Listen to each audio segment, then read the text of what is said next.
93 दिन बाद रिहा हुए हरीश गुड्डू लोधी।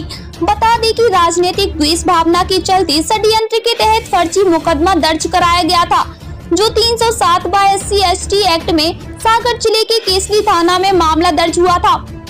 केंद्रीय जेल सागर से रिहा हुए हरीश लोधी का लोधी क्रांति सेना एवं पूर्व मंत्री हर्ष यादव ने फूलमाला पहनाकर हरीश लोधी का जोरदार स्वागत किया। हरीश लोधी कांग्रेस पार्टी के प्रदेश सचिव व लोधी समाज के प्रदेश पदाधिकारी हैं। गुड्डू भैया समाज सेवा करते हैं। इसी दौरान असामाजिक तत्वों ने उनके ऊपर जानलेवा हमला कर दिया था, जिसकी शिकायत करने हरीश लोधी केसली थाना पहुंचे थे, लेकिन फरियादी की कोई बात सुनी नहीं गई, उल्टा मुकदमा दर्ज कर जेल भेज दिया था। Bureau report, Bundelkhand news 24 express सागर।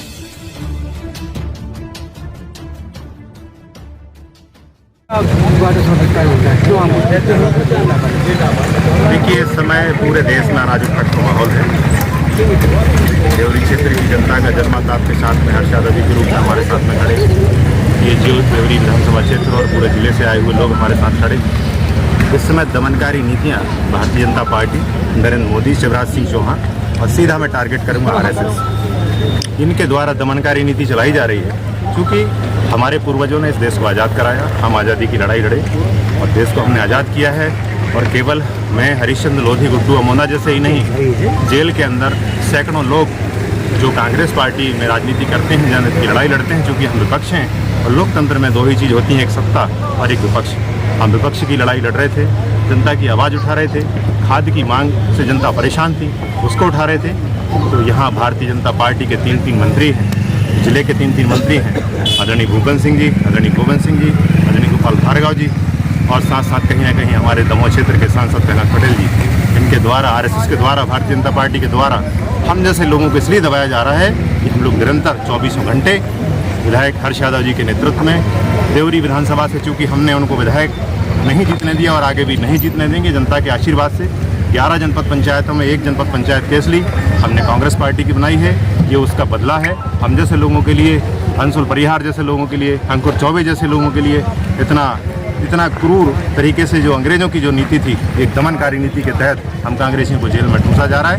और हम इनकी जड़भक्तियों से डरने वाले नहीं हैं। एक दिन नहीं, हम 1000 दिन, हमारे पूर्वज तो 10 वर्ष, 15 वर्ष, 20 वर्ष जेलों में काट के आए। हमने अंग्रेज़ों को भगाने का काम किया है। हम इनकी दमनकारी नीतियों से डरने वाले नहीं हैं और इनका ईंट का जवाब पत्थर से देने के लिए हम जनता के आशीर्वाद के हमेशा साथ रहेंगे। चाहे रैली की बात हो, चाहे देवरी की बात हो, चाहे सुर्खी की बात है।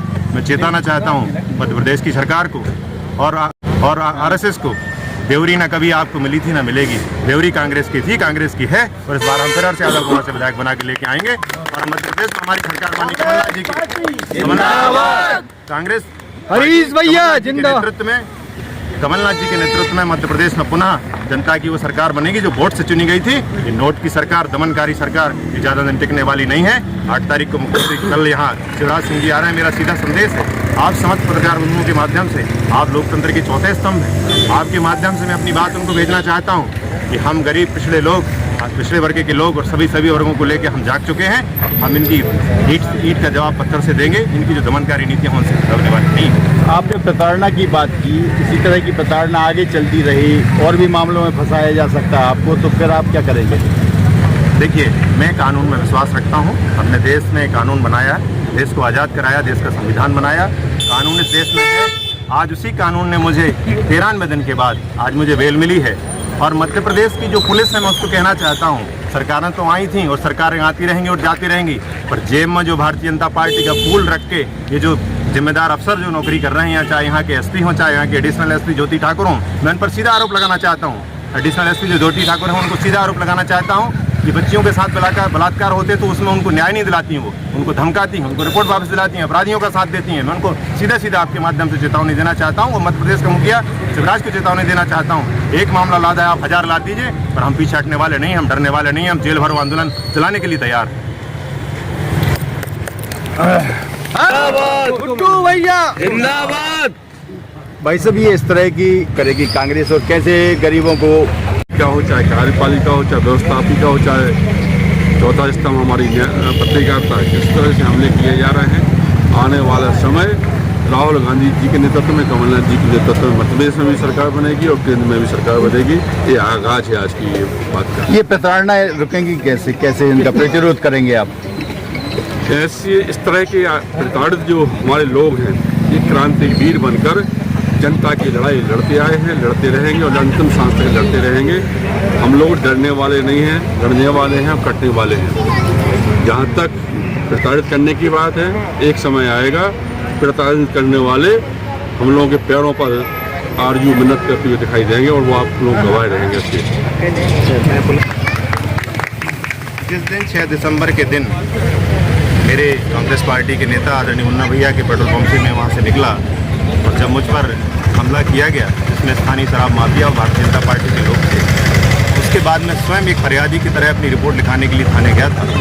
वहाँ स्थानीय पुलिस के द्वारा मुझे मारा गया, पीटा गया, मुझे लॉकअप में बंद किया गया। मैं एक फरियादी था और अनावश्यक रूप से मेरे ऊपर 307 का मामला दर्ज करके ना मुझे वहाँ पानी मिला, ना मुझे वहाँ चाय मिली, ना मुझे वहाँ खाना मिला। जो मानवाधिकार में जो सारी चीज़ें आती हैं उनसे हमको वंचित रखा गया। हमारे परिवार के लोगों को, हमारे गांव के लोगों को मिलने नहीं दिया गया। धारा 144 लगा के सबको भगाने का काम पुलिस ने किया। हमारा मोबाइल छीन लिया गया, वहाँ हमारे साथ मारपीट हुई, हमको लॉकअप में बंद रखा गया।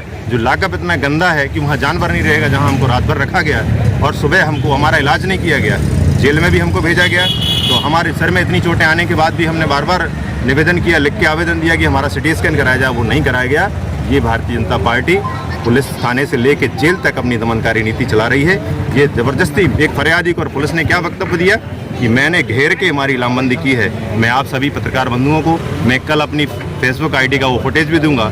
मैं थाने में पहुंच के एक फरियादी के रूप में गया था और मैंने वहीं से फेसबुक लाइव भी चलाया था। उसके बाद भी पुलिस कहती कि उन्होंने मुझे बाहर से गिरफ्तार किया है। ये जांच का विषय है, वरिष्ठ अधिकारी इसको जांच करना चाहिए और जो दोषी अधिकारी हैं उन पर कार्रवाई होनी चाहिए। आप अगले स्टेप अपना पुलिस के खिलाफ रहेगा? हाँ, मेरा पूरा इंटेंट पुलिस के खिलाफ रहेगा, क्योंकि पुलिस इस समय शराब माफिया का दलाल बन के, एजेंट बन के जनता के हित का कोई काम नहीं कर रही है। लोगों के खेतों में जबरदस्ती गांजा रख के, गरीब आदिवासी मैंने देखा है, किशनपुर का वो आदिवासी जिसको जबरदस्ती 12 किलो के गांजे में कल्लू आदिवासी को वहाँ बंद किया है। मैं ऐसे सैकड़ों प्रताड़ित लोगों से मिल के आया हूँ, चाहे वो रेहली के हों आदरणीय विधायक जी, चाहे बीना के हों, चाहे खुरई के हों, चाहे रेहली के हों, चाहे देवरी के हों, चाहे सुर्खी के हों।